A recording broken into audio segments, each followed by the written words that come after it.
Chequan, I'm so excited to talk to you today. I can't wait to just kind of get your perspective and hear straight from you. You've been with Crunch for about 2 years now, and you're most recently named the new CEO. So I feel like we have a lot to discuss. Thank you so much for being here. Well, thanks for having me. I'm excited to spend some time talking with you. Yeah. Well, when you joined the Crunch brand in 2024, you talked a lot about kind of delivering legendary experiences for members, gym teams, and franchisees. Looking back, what maybe has surprised you the most coming into this industry, coming into this brand, and just your experience so far with Crunch? It's a great question, and maybe two things. Because one, I'll give you the answer that's actually contextualized against the industry that I come from, and then just what surprised me about this. So the first thing that surprised me about coming into this space is I come from QSR most recently, so obviously I'm used to people working really hard and the front line carrying the load and being what actually makes a brand great. But there's something different about the fitness space, about how difficult it is each month to climb the hill and hit your NMU targets, to hit the budgets that you have, and then start it all over again. I was surprised how hard we have to work, check in by check in, moment by moment, club by club, to earn someone's dues tapped each month. You know, when someone comes into a Pizza Hut, for example, the purchase intent is actually incredibly high. Whereas when someone comes into a Crunch for a tour, we tend to do really well, but it's a jump ball. We don't really know what's going to happen in that moment unless we honor that tour, if you will, as a moment of truth. So how hard the front line is working to deliver the results that we see at the top line was something that like both inspired me, but also was a little bit of awe inducing. I was like, man, this is a really difficult thing. Maybe the second thing that surprised me is how consistent it is with coming from QSR as well, because, you know, obviously there's a difference between feeding people and then fueling someone's exercise routine or fueling someone's health journey. But there's this fundamental component of, at the granular level, every little thing you do matters. In the pizza context, for example, that pizza on the make line is you and a pizza, you're either cutting it or making it, and that's someone's dinner that night. It's like a sacred thing. Same thing's case when someone comes in and they check into the club for the first time or the 100th time or taking a tour. Like, all these little moments are moments of truth. Even though the space was different, I was like, I know this. I understand what it means to be experience first and people serving, people driven. And I was refreshed and surprised at how much of a consistency there was between this, even in a new space, and what I've been spending my previous 8 years on. Yeah, I like that. Were there any assumptions that maybe you had about the industry that changed from while you were outside and now you're inside? I've always been a fitness enthusiast, right? I have spent a lot of time inside of gyms like many teenager boys and young men. And as I get grayer in the beard, man, you look at it and you're like, oh, like this is actually a really complicated thing. There are all these different pieces of machinery and, you know, there are classes here and there's PT here. And like all that's true. But one expectation that was subverted was it's not that it's complex what we're doing. It's that it's hard. It's hard to do the simple things really well. It's hard to take a complex sort of ecosystem, if you will, and make it easy for a young frontline employee to explain and make it clean and make it friendly and make all the simple things right over time. So that's one that's been subverted. So it's like, yeah, like there's a ton of value that you can deliver, but it is simple. It's just that it's not easy to be right on a simple thing each time. If that makes some sense. Yeah. Well, you mentioned that you have came from Pizza Hut, one of the largest franchise systems. What lessons from outside the industry have proven most valuable now that you've transitioned to Crunch? Yeah, absolutely. Well, one, in Crunch in particular, you know, this was certainly true at Pizza Hut. There's a real power in being like this, being in lockstep with your franchise partners. You know, one of the implicit inherent advantages of the brand Crunch versus so many others, I think we got the greatest franchisees in the world. And so when we work together with franchisees to set expectations, to hold ourselves accountable to those expectations and deliver these moments that matter to both the folks that work at Crunch and team members that work at Crunch, and then the members who actually honor us with their dues tapped and their dues coming every month. That's one of those things I'm like, okay, this is something that really ports over in a really neat way. And I think the industry is really starting to do a good job of this. We take it deeply seriously at Crunch is, man, this really is an experience business. Like, obviously someone's coming because they have some ambition for themselves, but it's deeper than that. It's like, what do we connect you with the best version of yourself along the way? And the way I do that is the experience of what it's like to walk into Crunch for the first time or the 100th time. What does it mean to actually be on your journey with a great personal trainer who's like, you know what? Let's set a goal together and make sure you hit that, or to go take a class and know and experience community there. Like, it is as an experience business as much as a luxury hotel is an experience business. And so knowing that mindset and having to do that check after check for 8 years in pizza, it's something that actually makes some sense here. And I think it puts you in a position to operate with a fundamental urgency about what you deliver to your members time after time. That sets you up really well for the long run, I think. And I think we're seeing and experiencing that in our business.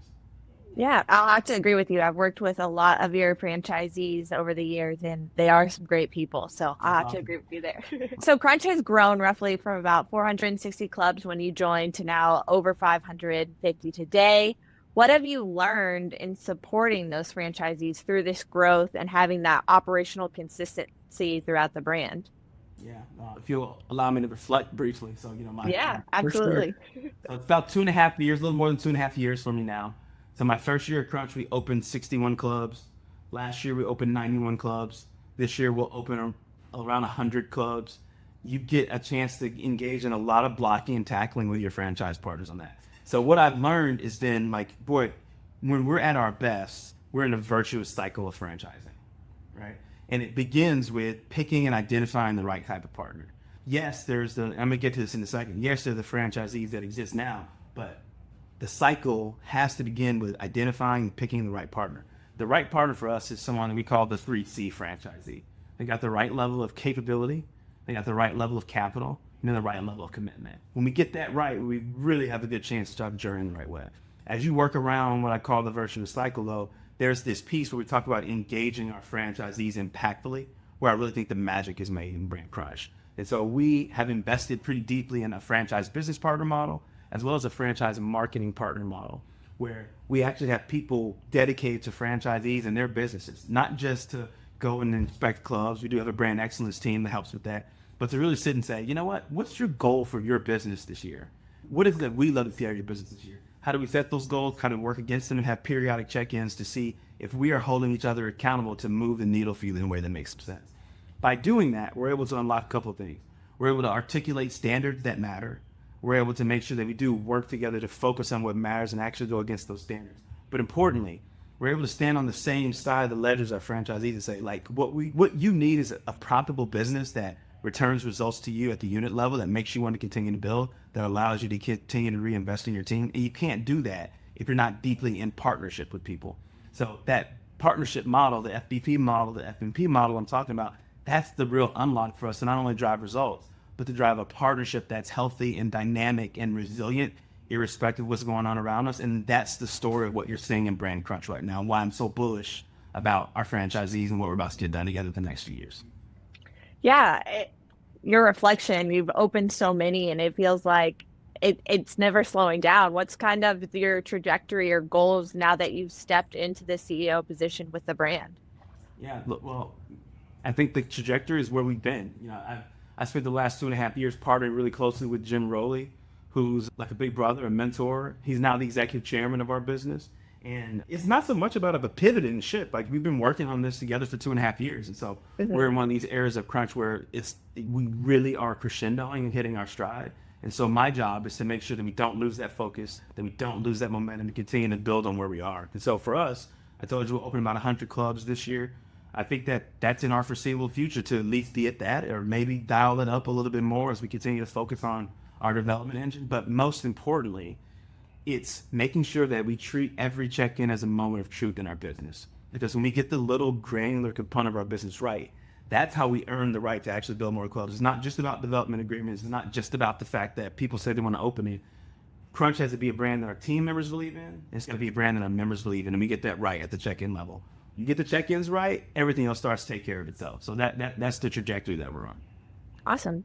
Speaking of Jim, you said he's like a big brother mentor to you. What is maybe something you've learned working closely with him for the past 2 years that you're just thankful for that experience? Yeah, I'll tell you a couple things. When I made the difficult decision to leave Yum Brands and come to Crunch, one of the things that made it feel right to me was a fundamental belief that Jim and I share. I was using restaurant language for this, but he said a thing to me that resonates, and it's important, and it animates our business. He always talks about this idea of all the answers are in the clubs. They're not in the office where I'm sitting right now. They're not in my headquarters in New York. They're not on the planes where you fly around. They're like in the gyms where people live. And there's a saying that we had in the restaurant space is, it's not real unless it's real in the restaurant. And so when I heard him talking like that in my interview with him when I was deciding to jump over, I was like, hey, if the person who's the CEO of that business is thinking that way right now, man, this vibes with what I want to do and how I see our business and want to be a part of that. So like his animating principle of that is a deep one. And it comes from the fact that he works on the front line. He'll tell you his first job was, he called it kind of before you even got to the front desk at 24-hour Fitness, you ask people to come in and take the tour. That's been ingrained in Brand Crunch, and I certainly am excited about continuing to carry that torch. The other thing, and it's not just a business specific thing, but like the character of the man that's really important. Jim is a person who, when he makes a promise, he keeps it. If he gives you his word, you can count on it. That's the same thing that my dad had told me was important. My grandfathers had told me were important, right? And so seeing him put that in practice in business has been actually really important. And that's why the partnership with him has been so fun and why I'm inspired to take the baton from him and carry it forward. Yeah, I love that. And I think it's a good just lesson for the operators listening. Like, I think as you kind of climb the ladder within the industry, you get further and further from the gym floor. But it's just a good reminder that you have to be plugged in. You have to know what's actually going on within your four walls to make an impact. So I love that. Absolutely. No substitute for it. Well, maybe what's one of your leadership styles that you feel like you're bringing into this role that maybe is different or a flair that or a strength that you have?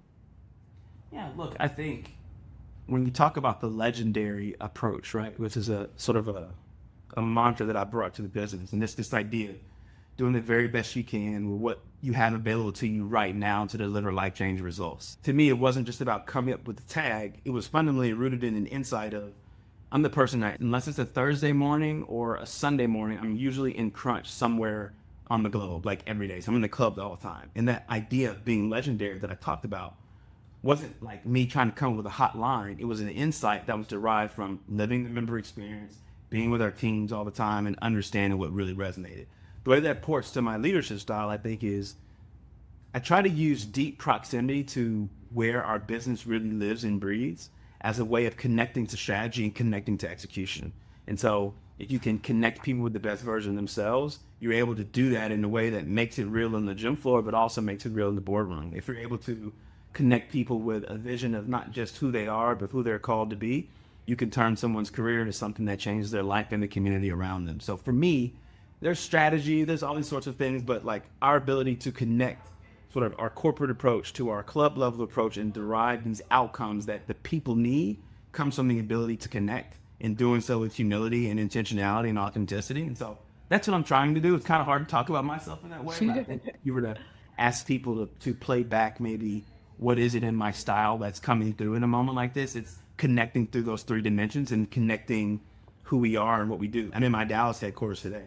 If you come in the front door of you can't see it, I'm pointing to the front door of the office. I take great pride. It says Club Support Center on the front door. It doesn't say headquarters, because it's about connecting this space, my team that works above the club, with what's actually real for that person on the front desk in Central Forest right here down the street and wherever the places that we operate. So connecting those concepts and unlocking people to be the best version of themselves, I think, are ways I'm trying to lead. Well, thank you for talking about yourself, even though it's always challenging for people. Don't ask me any more questions about me.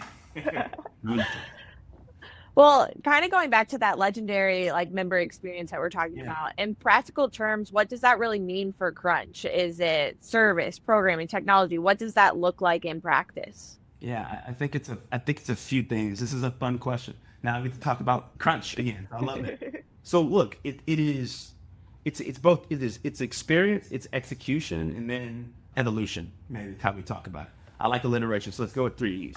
So from an experience standpoint, being legendary literally looks like it's the radical choice that when someone walks into Brand Crunch in the front door, maybe this is a place where you look around, maybe nobody fits, but everybody belongs. And you know that that's true because it's like, welcome to Crunch. What are you working on today? Or like, good morning. Like the small radical choices to see someone that's coming in the front door and let them know that there's a space for them, that matters. And then of course, you have to be the cleanest, you have to be the friendliest club that you can possibly be.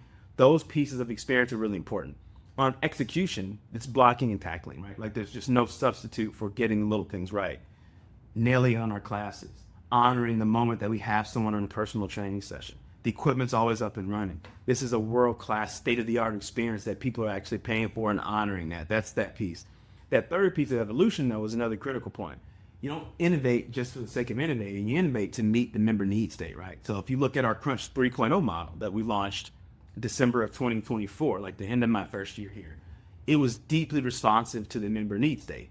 So when you saw us introduce the hot studios or the additional functional turf, it was like not us dictating to people what they need, but like actually living and breathing and understanding what folks were looking for and delivering against that. And what you're going to see from us this year, you've seen it already with Rafal Pilates, that's launching in about 20 locations, but a couple other studios that maybe we talk about later. It's about also evolving that to make sure that we stay responsive to what people need as opposed to resting on our laurels and feeling comfortable with the plaudits and the laurels that folks would throw at us for what we've gotten done. So experience, execution, evolution, we get those things right, then we're delivering on that legendary experience, which is a radical proposition in fitness, and we intend to continue to be a leader on that. Absolutely. Crunch has really built its identity around being fun and inclusive and affordable. And member expectations have evolved, as you're alluding to. So, how do you keep modernizing with the brand without kind of losing what made it successful and what you said, not just innovating to innovate? Yeah, that's a really thoughtful question. I think it goes back to this idea of meeting people where they are, right? Let's do it this way. Like, you could easily say, well, every time I see a trend, we need to go and put that in our box. That's disconnected though from like listening to your members and listening to and looking at data and connecting both anecdotes and insights and seeing how that powers what you would choose to do. So if you look at the new strength studio that we're gonna unleash, Pump. You look at our new boxing studio, Spar. You look at the Reform thing we've already launched and a couple other things you see us do, right? That is like, hey, it's a modern approach to fitness.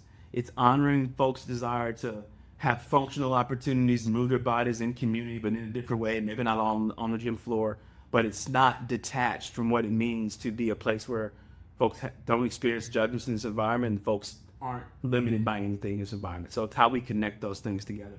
So for us, it's this two things. It's making sure that the value proposition continues to be what it needs to be. We think we're the premium leader in the HLP space, but I love to talk about us being in like our no limits era. So we'll always be a no judgments brand, like that's in our tag.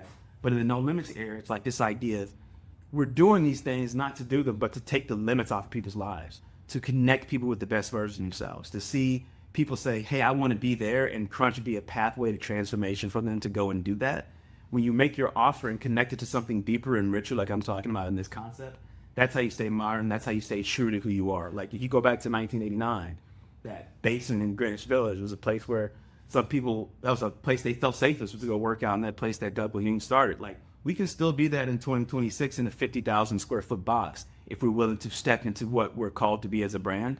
And that's why you see us do what we do to like walk in that heritage and continue to set the pace going forward. Absolutely. I love that. Well, every kind of fitness business today is talking about innovation. What innovations have delivered the biggest impact? You're talking about the Strength Studio, the Reformer. What do you feel like has had the biggest impact for Crunch? If you're asking just practically, like if you go look at our 3.0 model, we're awfully proud of what that's done for people. And so in that model, you see us use the prospect of having multiple functional turf equipment that you heard me talk about. So oftentimes you walk into 3.0 and you'll see that main drag of turf, you'll see a hit zone, it's got another drag of turf. The idea of making sure that people have choices and modalities to do with their body what they want to do has been a really important one. In that, you saw us also introduce hot studios, so hot yoga, hot Pilates, hot athlete, a lot of these classes that you can only get at Crunch, but also done in a hot space has been really interesting because, group fitness is in our heritage. And I'll tell you, if you go to my hot studio that I often use in one of these places in Dallas, you'll go and you'll see it's a place where some of the most diverse workout spaces you can see, men, women, people of all walks of life, actually being in that space. So that's one innovation that's been critically important.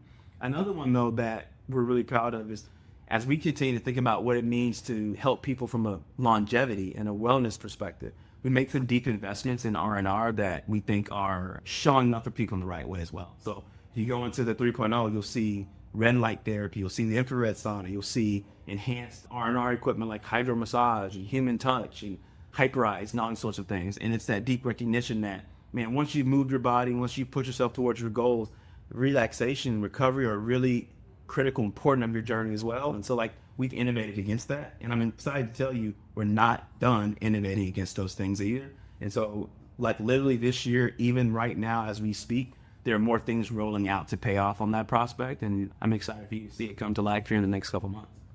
Yeah. One thing I think is awesome is that some of these things you're talking about, like hot studios and reformer Pilates and recovery, a lot of those things are seen as like luxuries to a lot of consumers. Like people probably never thought they would have the means to partake in those things or Right. better their lives in those modalities, but you are making them accessible through the HVLP model, which is Yeah, more affordable than boutiques for sure. across the plane. It's just more access and more availability to the consumer and just that barrier to society as a whole to move the way they want to move. And I think that's really cool.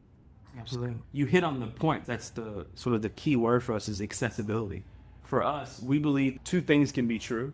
You can fundamentally reimagine the relationship between value and price, like we've done, and then also at the same time make it deeply accessible. And it really matters to me that you can go to Crunch and have a genuinely like world class experience at a rate that I could have afforded growing up. Like that's critically important. And so for us, it's like if you do that right, you do it with great franchise partners, and you make it a place where a lot of people want to be a part of a community, you can make these things pencil and continue to do it and grow with great intention. And I think that's what you're seeing come to light. Yeah. Well, you've led a lot of organizations with thousands of employees. What's one thing operators you think often overlook when trying to build out this high performing culture? I think it's very easy for people to underestimate the power of the little things. And by the little things, I don't necessarily always mean like every jot and tittle on a spreadsheet because I think operators tend to be really good about that. But the way you show up when you walk into your unit for the first time, the interactions that you have with every single team member, whether they feel seen, valued, and heard, or are they just a part of something broader where they get peanut buttered over like a generic solution, right? Those aren't things that are necessarily like taught in schools or weren't always passed on directly from people. But I think any operator, irrespective of the space that you're in, so long as people are there, that business fundamentally comes down to people serving people. And if you don't get it right, here's the thing that I've learned that's true. Whether it's a gym, whether it's a restaurant, whether it's a law firm, whether it's a consulting shop, everybody's got a customer or end user, if you will. That customer's experience is never going to exceed the team member's experience. And so when we talk about the little things, really become the big things. Because if you need to have a world-class customer experience in order for your business to work, guess who you better show up for first in those little moments, in the little radical choices to invest in people and for people to feel valued and feel seen and feel like they can grow there. That's a thing that I think we're seeing more people focus on in the industry, but I think it's easy to overlook when you have the pressure of P&L and the pressure of so many things that would obscure that, when you forget that the way to where you're trying to go is actually through your people in the first place. Yeah. I know that you all recently had your Crunch convention, which Right. was announced where you were CEO. Okay. And I think I saw a lot of just that culture portrayed through, I mean, LinkedIn connections, but you can see the passion and just the excitement around the brand and the franchisees. And I think it's very easy to see when you look at people wearing the Crunch uniform, that kind of culture and excitement and care around it. Absolutely. It's a critical part of who we are, right? And it's something that you have to protect. You have to choose it every day. You have to never lose sight of who you are and how you get where you want to go. And sometimes those things feel intangible to people or squishy to people, but I think you and I both know culture will eat strategy for practice, right? So your people are always the answer when it comes to execution, experience, and evolution. And they'll certainly stay at the center of it all for us. Yeah. Well, Crunch has ambitious expansion goals, as we talked Right. about. As you look ahead to maybe like the next 5 years, where do you think the biggest opportunity to growth comes from? Is it new markets? Is it your current members? Internal expansions? What do you think that is? Can I just answer yes to all the things that you said? Uh, Absolutely. maybe let me click on a few things if you will then. So look, let's be very clear. We have so much opportunity in North America right now, right? And so that growth has primarily been in North America that we just outlined for the last few years. The great thing is there's even more to be had. So like we just know in terms of pure new club growth in partnership with our franchisees, there are a lot more flags we can plant in the United States with intention, with conviction, with genuine expectation, and we'll do that. There's this hidden opportunity that continues to exist. Like, man, what happens if you're even better at what you're doing? right? Like, what happens if you really become like this shining city on the hill that is poured out and is lit up with excellence and is thrown wide for people to feel like they're a part of the community? Like, that can be really healthy for your mature clubs, not just new clubs. So we think that there's even another level to unlock with how we serve our current member base to grow them, to keep them with us longer. And that's a meaningful opportunity that we won't step over that on the way to just go build more clubs. And then I'd say from a deeply intentional standpoint, there are some opportunities to continue to plant flags internationally as well. You know, we opened up in India this year. We recently signed deals in Mexico and New Zealand. And we're not just doing that to just plant flags on other continents or other countries. We're doing it with those 3C partners that I was talking about. And so we still think there are opportunities to be really careful and intentional about partner selection. But some places say, you know what, we may be invited into another part of the world for Crunch to plant its flag and bring its experience there as well. And so that would be another opportunity for us to grow. So there are even more opportunities there and other things you can add into the offering or other ways you can meet people, moments that matter in their life. But if even those three we got right, and we will, what an opportunity for us to have more lives to touch and more lives to change. Absolutely. I like to give all of my guests one opportunity that if someone only listened to the last minute of the podcast, what's one thing you want our listeners to walk away with today? Yeah, that Crunch is a place where we believe the world ought to be different because we open our doors and turn our lights on any given day. And the reason why that's the case is we believe that we can radically show up for people in moments that matter in their lives. We think that we can connect people with the best version of themselves. And we think that every club is a pathway to possibility for everybody that works there and everybody that works out there. When we get those things right, it's deeper than just gyms and checkouts. There are real lives on the other side of everything that we do. And we welcome everybody into this space and in this ecosystem to continue to build legendary experiences together. Awesome. Well, there's a little game we like to play on the podcast. Games. I love games. Called hot take or hard pass. So Okay. I'm going to read you some sentences, and if you agree, you say hot take, or if you don't agree, you say hard pass. And Right. if you want to be neutral, I'll allow it. Okay. All right. First question. Hospitality matters more than having the newest equipment. Hot take. Technology should reduce labor, not replace people. Hot take. One thing I like to say, this was a thing that really started to crystallize for me in the restaurant space. I think you have to reject the premise of like labor reduction or labor addition, but there's like a redeployment. And so the point is, I think technology should free up people to do what they uniquely can do best while leaving to machines and machine learning or AI, these other things that may or may not result in the reduction of labor, but it certainly can redeploy labor to things that matter, like having that in moment that really matters to someone when they walk in, seeing them not being busy with 100 other things and like showing up for them in a human way. So redeployment of labor and attention is what technology should do. Gotcha. Recovery amenities belong in an HVLP club. Hot take. The race to the lowest membership price is over. The race to the lowest membership price. That's too complicated for me to give you a hot take or a hard pass. All right, we'll just pass. Because we shouldn't be chasing value proposition. So that's where I would land. All right. Members expect personalization regardless of what they pay for a membership. Almost a hot take. There's some level of expectation that I think inflects differently with what you're paying, but like what's absolutely true is, particularly when I'm looking like our core demographic, like people certainly are expecting to be seen more for who they are and how they uniquely are in this space. And even if you're an HVLP player, there's still some expectation being met in that moment. So, yeah. I like it. Strength training should be in every new club design. Hot take. The biggest competition for gyms isn't other gyms, it's inactivity. Hard pass, because I believe if you're really serious about it, you're competing with every experience someone has ever had, not just the gym or not just inactivity. I like that. AI will make club teams more effective, not smaller. I'm saying hard pass only because you said will. It can if deployed intentionally and designed with humans at the center. I like it. Thank you. I like the detective skills on the word choices, but thank you for having fun and playing along. Sure. Awesome, Chequan. Well, those are all my questions for you. Anything else you want to add or share that maybe we didn't touch on?